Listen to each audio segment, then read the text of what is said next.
ইসলামাবাদে যুক্তরাষ্ট্র ইরান যুদ্ধ বন্ধে শান্তি আলোচনায় অংশ নিতে ইরানি প্রতিনিধি দল যাচ্ছেন, যার নেতৃত্বে ইরানের পার্লামেন্টের স্পিকার ও পররাষ্ট্রমন্ত্রী আব্বাস আরাকচি রয়েছেন। কিন্তু এখনও তাদের প্রাণহানির শঙ্কা রয়েছে, কেননা ইসরায়েল এখনও তাদেরকে হত্যা করে বসতে পারে।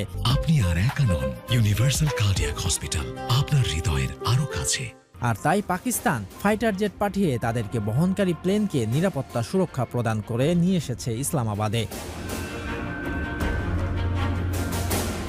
পাকিস্তানের এই স্কোয়াডের মধ্যে ছিল F-17 এবং F-16 যুদ্ধবিমান। সেই সাথে নজরদারি করার জন্য ফ্লাইং রাডার হিসেবে ছিল AWACS অর্থাৎ airborne warning and control system. অর্থাৎ পাকিস্তান নজরদারি করছিল ইরানি নেতাদের বহনকারী প্লেনের উপর কোনো হামলা হয় কিনা, আর যদি সেরকম কোনো হামলা হতো তাহলে সেটা মোকাবেলা করার জন্য তাদের যুদ্ধবিমানও প্রস্তুত ছিল।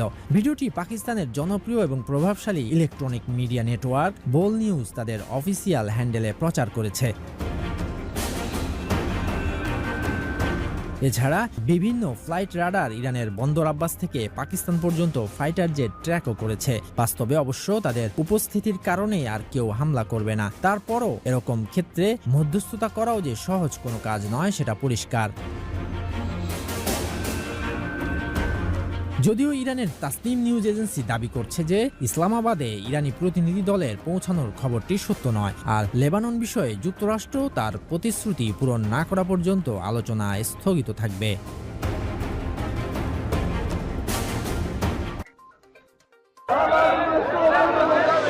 যুদ্ধবিরতির আবরণ ভেদ করে আবারও শক্তির গর্জন।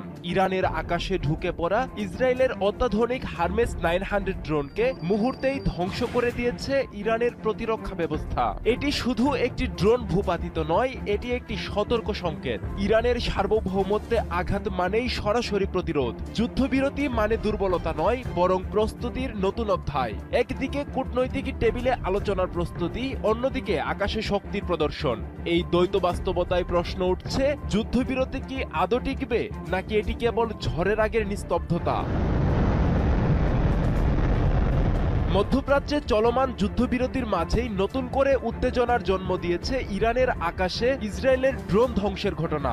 আইআরজিসি জানিয়েছে, দক্ষিণাঞ্চলের ফার্স প্রদেশের লার শহরের কাছে তাদের আকাশ প্রতিরক্ষা ইউনিট একটি উন্নত মানের ইসরায়েলি ড্রোন ভূপাতিত করেছে। ধ্বংস হওয়া ড্রোনটি হল হারমেস 900। এটি ইসরায়েলের অন্যতম আধুনিক নজরদারি ও কৌশলগত মিশন পরিচালনাকারী ড্রোন। এই ড্রোন দীর্ঘ সময় আকাশে থেকে তথ্য সংগ্রহ এবং টার্গেট শনাক্ত করতে সক্ষম। ইরানের দাবি, এই ড্রোন তাদের আকাশসীমা লঙ্ঘন করেছিল, তাই সেটিকে ধ্বংস করা হয়েছে তাদের